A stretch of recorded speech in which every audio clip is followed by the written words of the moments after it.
성경이 말하는 좋은 땅이라는 것은 예수 그리스도의 복음의 씨앗이 뿌려진 땅을 의미합니다. 그러니까 이미 우리는 예수 그리스도로 통해서 좋은 땅에 옥토에 사는 자들입니다.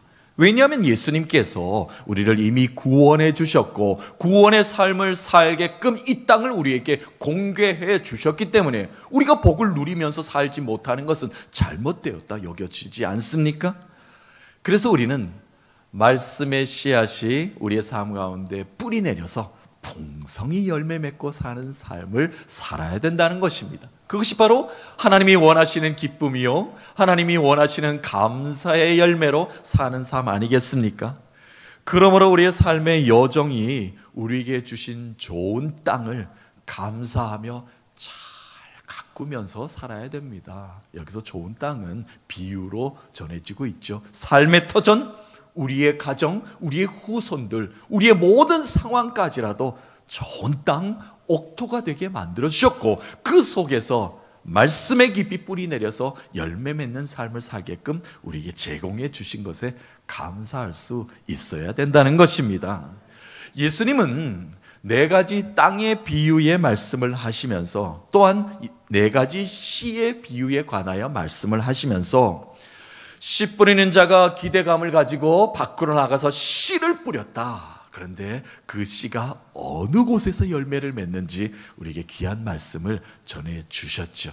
자, 첫 번째, 길가에 떨어진 씨가 있었다는 겁니다. 그런데 사람들의 발에 밟혀서 형체를 알아볼 수도 없고 땅에 뿌리를 내리지 못하니까 그냥 길가에 나뒹굴다가 어느새 새들이 와서 쪼아 먹어버렸다는 겁니다. 그것이 바로 길가에 떨어진 씨 이야기입니다. 두 번째는 바위와 돌밭에 떨어진 씨앗이 있었다. 그런데 조금 싹이 나는 듯 하였으나 이내 말라버렸다는 겁니다. 뿌리가 깊이 들어가지 못하니까 그렇죠. 세 번째로 가시떨기에 떨어진 씨앗이 있었는데 이는 가시와 함께 자라기 때문에 가시가 생명의 기운을 다 잡아먹어버렸다. 그래서 열매 맺지 못하고 죽어 메말라버렸다. 결국은 그렇게 되었다는 이야기입니다. 그런데 마지막 좋은 땅에 대해서 우리에게 가르침을 주셨습니다. 좋은 땅, 옥토가 이미 되어 있는 땅에 떨어진 씨는 뿌리가 잘 내렸고 잘 자라서 30배, 60배, 아니 100배의 결실이 그곳에 있었다는 겁니다. 예수님께서 비유로 이렇게 말씀하시면서 너희도 옥토가 되어야 할지니 좋은 땅이 되어야 할지니, 자, 이 말씀을 주시는 예수 그리스도가 선포하시는 것은 이미 예수 그리스도가 빛으로 이 땅에 오심으로 말미암아 이 땅을 옥토가 되게끔 좋은 땅이 되게끔 만들기 시작하셨다는 겁니다. 그러니까 얼마나 복이 되는 말씀입니까? 예수 그리스도께서 산상수훈에서 첫 번째 말씀하시는 것이 너희들이 복이 될지니 모든 복이 너희들에게 임하였으니 기뻐하고 기뻐하라 복 있는 자들이여 라고 이렇게 선포한 이유가 바로 여기에 있는 겁니다. 이미 하나님께서는 우리에게 좋은 땅을 주셨습니다. 그러나 그것을 개간하지 못하고 지켜내지 못하였기 때문에 비옥한 땅이 되었고 척박한 땅이 되었고 좀 먹는 땅이 되고 말았습니다. 그런데 예수님이 이 땅에 오셔서 그 땅을 복된 땅으로 만들어 주셨다는 겁니다. 그래서 그 비유의 말씀을 통해서 이 땅 가운데 듣는 모든 자들이 듣고 깨달음을 얻게끔 말씀하신 것이죠. 씨앗은 똑같은 씨앗입니다. 공통으로 이 땅 곳곳에 흩뿌리게 되지요. 농부가 길가에 뿌리고 싶은 사람은 없을 것입니다. 누구나 좋은 땅 옥토를 찾아서, 왜냐하면 그곳에 뿌려야 열매가 맺으니까 말이죠. 그러나 하나님은 그렇지 않습니다. 하나님의 사랑은, 긍휼하심은 외롭고 척박하고 안타깝고 소외된 모든 자들에게 하나님의 사랑을 뿌리십니다. 자, 그렇다면 여기서 우리가 깨달음이 있죠. 중요한 것은 그 씨를 받아들이는 자의 마음밭이 어떻게 되어 있느냐에 따라서 결실의 열매가 맺힌다는 뜻이 되겠습니다. 예수님께서 이 비유의 말씀을 하시면 귀 있는 자들은 들을지어다, 열린 귀가 있는 자들은 무슨 뜻인지 알았지만 특별히 제자들에게 강력하게 강조하시면서 가르치는 대목이기도 합니다. 왜냐하면 예수님께서는 하늘 보좌 우편으로 가신 후에 제자들이 예수님이 하시는 일들을 다 해야 되지 않습니까? 그러므로 너희들의 마음밭이 이미 준비되어 있어야 될 것이다. 그러므로 마음밭이 준비되어 있지 못한 자는 제자의 역할을 감당하지 못하기 때문에 더 제자들에게 오늘 비유를 설명하시면서까지 제자들에게 이 뜻이 무엇인지를 가르쳐 주는 말씀을 오늘 우리가 읽었던 말씀이 되겠습니다. 자, 그러니까 우리 모두는 제자 아닙니까? 제자의 삶을 사는 우리는, 신앙을 가지고 사는 우리 모두는 어떠한 마음을 가지고 살아야 되는가? 어떻게 살아야 좋은 땅에서 산다고 말을 할 수 있는가? 어떻게 살아야 내 마음밭이 옥토가 되었다고 말을 하면서 살 수 있는가? 분명해지는 오늘 말씀 아니겠습니까? 이 비유의 말씀을 하시면서 제자들에게 너희의 마음밭이 중요하니 라는 가르침을 주셨는데 4가지 유형의 마음밭을 구체적으로 설명해 주셔요. 첫 번째, 길가와 같은 마음을 가지고 사는 자가 있다는 겁니다. 하늘로부터 말씀은 제공을 받았으나 그 말씀이 마음밭에 깊이 뿌리를 내리지 못하고 어느새 마귀가 그 마음을 다 뺏어가 버리는 겁니다. 사탄의 유혹이 그 말씀을 다 뺏어가 버리는 겁니다. 그 말씀은 나의 말씀인데, 내가 복을 받아야 되는 말씀인데 사탄에게 다 빼앗겨서 이 땅 가운데 복받지 못하고 사는 자가 바로 길가에 뿌려진 씨와도 같은 그런 인생을 사는 자다라는 것입니다. 마음이 완고합니다. 완악합니다. 고집이 셉니다. 그래서 귀에 들리는 말씀을 머리에서부터 마음으로 받아들이지 않습니다. 귀에는 들리는 것 같은데 그냥 귓전에 지나가고 만다는 겁니다. 자신의 마음의 고집이 너무나 센 것이죠. 굴로 들어온 복을 차버리는 인생과도 같은 인생이다. 첫 번째 유형은 이런 유형이 있다라고 예수님이 제자들에게 가르치셨습니다. 두 번째 유형은 어떤 유형이 있는가? 마음을 가로막고 있는 큰 바위를 안고 사는 것처럼 사는 사람이 있다. 또한 바위는 아니어도 작은 자갈밭과 같은 마음이어서 씨앗이 그것에 뿌리를 내리지 못한다는 겁니다. 뿌리를 혹여 내렸다 할지라도 깊이 내리지 못하는 것을 비유로 말씀하셨죠. 깊이 뿌리를 내리지 못하니, 신앙에 깊이 은혜를 나누지 못하니 잠깐 믿다가 시련을 당하게 되면 신앙을 포기하는 자들과 같다는 이야기죠. 또한 자신의 견고한 바위 위에 잠깐 하나님의 자리를 내어놓긴 합니다. 하나님이시여, 나의 견고한 바위를 하나님의 것으로 내가 바칩니다 라고 내어드릴 수는 있습니다. 그러나 자신의 삶 가운데 환난과 시련과 어려움과 자신의 바위가 흔들리는 그런 삶을 경험하게 되면 아이고 큰일 났군요, 하나님이여 내 자리를 다시 지켜야 되겠나이다, 견고한 바위를 다시 마음밭에 그냥 놓고 사는 것과 마찬가지라는 겁니다. 그리고 하나님의 말씀에, 귀한 말씀의 씨앗을 토해내버리고 말지요. 자신의 마음밭에 말씀을 들어오기지도 못하게 자갈로서 굳건히 막고 사는 그런 신앙의 유형도 있다는 것을 또 가르침을 주셨습니다. 세 번째로 어떤 유형이 있는가? 가시떨기가 그 마음을 덮고 있는 자들이 있다는 것입니다. 말씀을 들을 귀는 열린 자들입니다. 이 말씀이 나에게 어떤 유용한 것도 아는 자들입니다. 말씀을 받아들이기도 합니다. 마음밭에 깊이 뿌리를 내려고 노력도 하는 자들이기도 합니다. 그런데 세상의 염려와 근심과 걱정, 향락과 함께 마음에 공존을 하는 겁니다. 그러니까 세상의 향락이 그 기운을 다 막아버리는 겁니다. 하나님의 복이 내게 임했음에도 불구하고 세상의 모든 것들이 더 크게 내 삶을 지배하는 순간 악한 기운에 가시덤불에 사로잡혀서 열매 맺지 못하는 삶을 사는 것과 마찬가지, 그런 자들도 있다라는 것입니다. 그래서 많은 잡초들이 내 마음속에 자라고 있기 때문에 늘 근심 속에 사는 자요, 악한 기운에 짓눌려서 진정한 자유를 누리지 못하는 삶, 그런 자들도 있다라는 겁니다.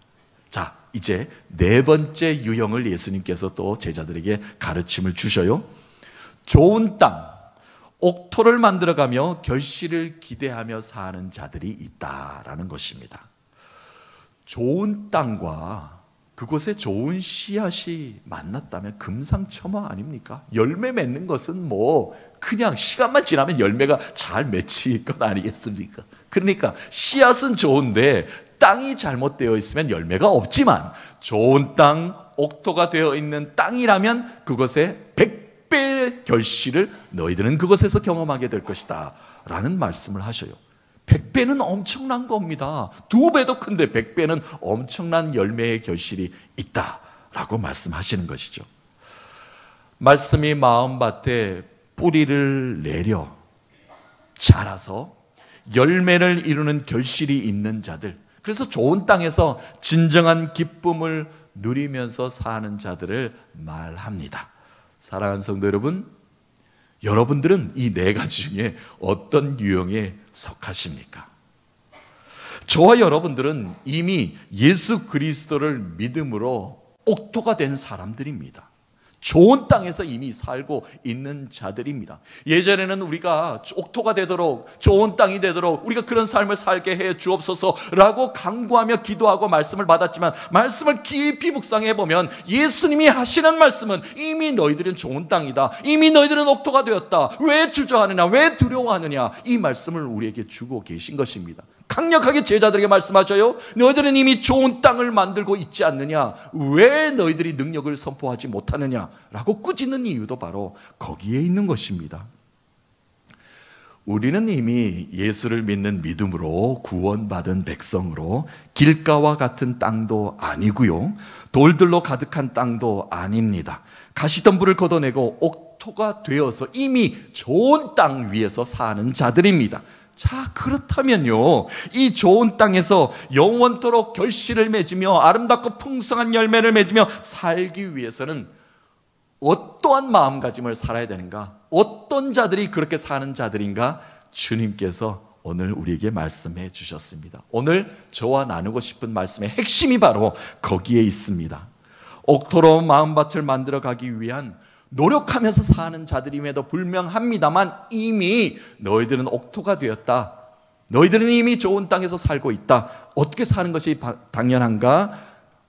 우리에게 말씀을 주시는 말씀, 이 말씀만 오늘 붙잡았으면 좋겠습니다. 15절 말씀이에요. 마지막 말씀, 읽은 말씀입니다.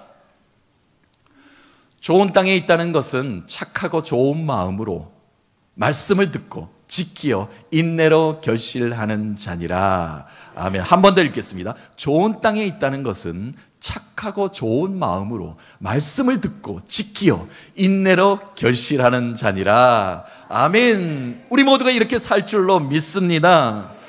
자, 착하고 좋은 마음을 가져야 된다는 말씀으로 시작이 되지요. 착하고 좋은 마음으로 산다는 것은 그 마음에 말씀으로 변화되는 삶, 다시 말해서 예수를 만남으로 새롭게 변화되는 삶으로 내가 살겠노라 사모하는 삶이 되어야 된다는 겁니다. 늘 예수를 만남으로 그 말씀이 나의 중심이 되어서 내가 어제와는 다른 삶을 오늘 살아야지, 내일은 또 다를 것이다 라는 믿음이 굳게 있어야 된다는 겁니다. 그것을 사모할 때 착하고 좋은 마음밭이 될 수 있다는 의미입니다. 또한 지금 내게 주신 은혜에 감사할 수 있는 자족하는 마음을 가진 것을 착하고 좋은 마음이다 라는 깊은 헬라어의 원어의 의미가 그것에 담겨져 있습니다. 왜 만족함이 없습니까? 왜 더 가지고 싶습니까? 지금도 풍성한데요, 충만한데요, 충족한데요, 왜 더 가지고 싶습니까? 더 많이 가져서 무엇 하려고요? 더 이상 욕심내지 말라는 겁니다. 너가 가진 것이 내게 족하니 그것의 은혜를 감사할 수 있어야 된다. 하나님이 이스라엘 백성에게도 말씀하셨고, 예수 그리스도께서 이 땅에 오셔서 말씀하셨고, 성령 받은 모든 자들이 이것을 전하고 있지 않았습니까? 오늘 내게 주신 은혜에 감사할 수 있어야 합니다. 바울 사도도 디모데에게 강력하게 공고한 것이 바로 너의 은혜가 너에게 족하다, 나의 은혜도 내게 족하다 라고 이렇게 선포하지 않았습니까? 이 말씀 한번 읽고 본문으로 다시 오겠습니다. 디모데전서 6장 6절부터 8절 말씀입니다. 그러나 자족하는 마음이 있으면 경건은 큰 이익이 되느니라. 우리가 세상에 아무것도 가지고 온 것이 없음에 또한 아무것도 가지고 가지 못하리니 우리가 먹을 것과 입을 것이 있는즉 족한 줄로 알 것이니라. 아멘. 좋은 땅에서 산다는 것은요, 예수로 인하여 변화되는 삶을 사모하는 삶이고요, 예수로 만족하며 감사하며 사는 삶입니다.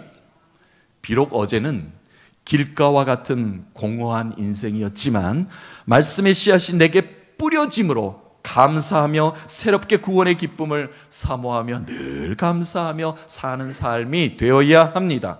그 삶을 기대하며 소망하며 사는 삶, 좋은 땅에서 산다고 말할 수 있겠습니다. 저와 여러분이 그 감동의 삶을 살고 있는 줄로 믿습니다. 좋은 땅에 산다는 것은 주님이 계속 이어서 말씀하시기를 말씀을 듣고 그 말씀을 지켜내는 자의 삶이다 라고 말씀하십니다. 하나님의 말씀을 지켜낸다는 것, 유지한다는 것이 얼마나 어렵습니까?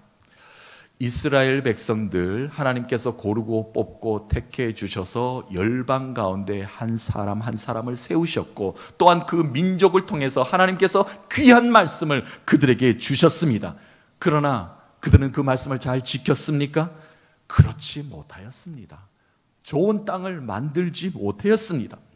젖과 꿀이 흐르는 땅을 주셨습니다. 비옥한 땅이었습니다. 약속의 땅이었습니다. 그곳으로 인도하고 부강한 나라를 그곳에 세워주셨습니다. 그러나 우상이 가득한 도성으로 만들었고 성전은 부패하게 만들어 버렸습니다.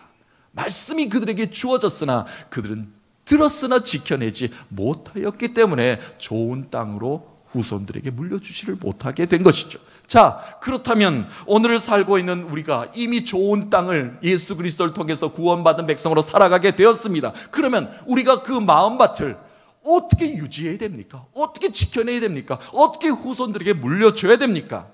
오늘 주님께서 말씀하셨죠? 말씀을 듣는 마음이 있어야 된다. 말씀을 들어야 된다는 겁니다. 말씀을 듣기 위해서는 어떻게 됩니까? 내 마음속에 있는 돌들을 걷어내야 되죠. 믿음의 뿌리를 깊이 내리지 못하고 방해하는 돌들이 얼마나 많습니까? 각자 다양한 방해의 돌들을 가지고 살아갈 것입니다. 그것을 다 드러내야 됩니다. 그래야만 말씀이 왜곡되게 들리지 않습니다. 또한 말씀이 내 삶 가운데 마음밭에 깊이 자리를 잡을 수 있도록 방해하는 일이 없다는 겁니다. 얼마나 평안의 말씀이 나에게 복으로 다가오겠습니까?